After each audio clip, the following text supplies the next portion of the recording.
2025 delivered something few expected, a political earthquake, without a Trump or Biden on the ballot. It's an off-year election, but Republicans lost almost everything they gained in 2024 in voter points. A great leap backward. Easy come, easy go. Why such an abrupt and massive whiplash? Deeper, and more importantly, what's beyond the conventional anti-incumbent backlash? Can America trust again? This is part 1 of a 2-part series. For the full-length Substack article, use the link top of the comment area below. Today, we're talking about the voters, especially the voters in the middle. Not the left, not the right, but the drifting center that managed to swing the entire national politics twice within 12 months.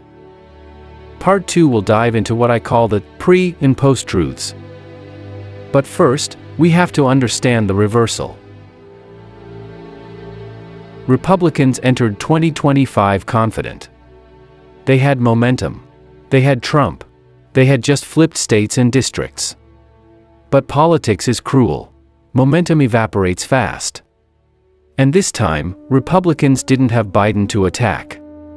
They had to run on their own governance, and voters dropped them. It wasn't a slow erosion. It was a snapback. It's a national recoil. This wasn't normal midterm drift, but a full-on reversal that cut across suburbs, swing counties, and smaller towns that Trumpism claimed as home turf. How come? Because something deeper was happening beneath the surface. American politics is volatile. Always has been. But it usually doesn't shake the core faith in our institutions. 2025 is different. The volatility itself reveals a nation unsure of its political bearings. People are reacting, not deciding. Responding, not evaluating. Voting, not believing. The faith is still there, but it's worn thin. And that matters, because democracy doesn't run on perfection. It runs on trust, even if it's only just enough trust to enable an informed decision. Now we get to the heart of it. Many talk about the middle as if it's one group. It isn't.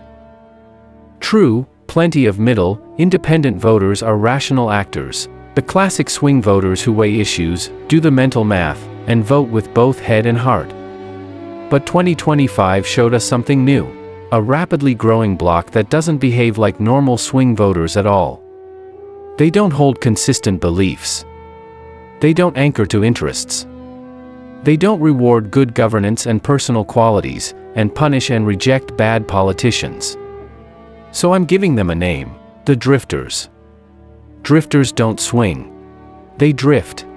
Emotion to emotion. Mood to mood. Headline to headline. Headless. Heartless. And wildly powerful.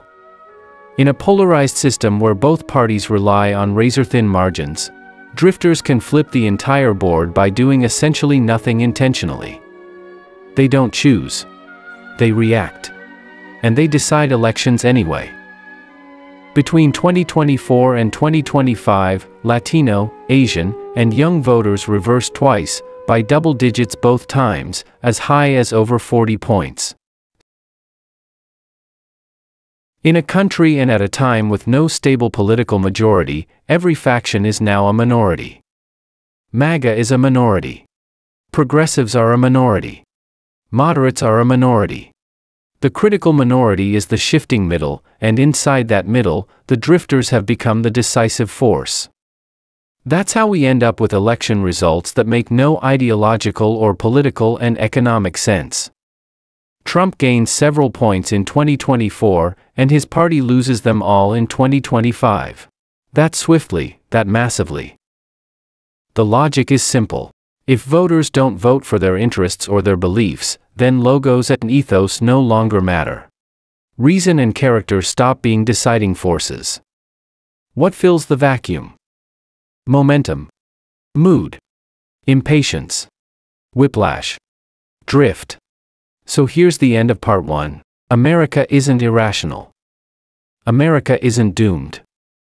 But America is drifting, and the drifters now rule the political tides. What drives these drifts? What to make of this tyranny of minorities?